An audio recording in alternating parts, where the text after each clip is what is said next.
জুলাই আন্দোলনে আহত শিক্ষার্থী জনতাকে বিশ্বমানের চিকিৎসা দিতে রাজধানীর জাতীয় অর্থোপেডিক হাসপাতাল ও পুনর্বাসন প্রতিষ্ঠান নিটোর হাসপাতালে কাজ করছেন যুক্তরাজ্যের বিশেষজ্ঞ চিকিৎসক দল।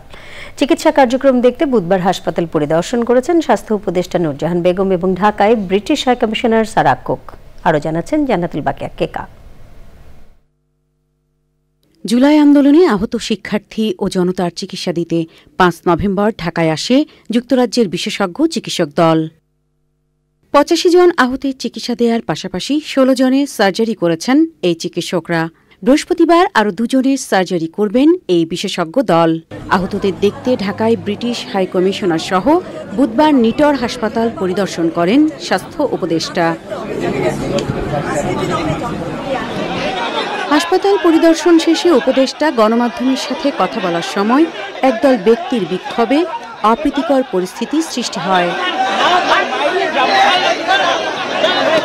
এক পর্যায়ে ওই ব্যক্তিরা স্বাস্থ্য উপদেষ্টার গাড়ি ঘিরে ফেললে সাংবাদিকদের সাথে কথা না বলেই চলে যেতে বাধ্য হন স্বাস্থ্য উপদেষ্টা সহ অতিথিরা।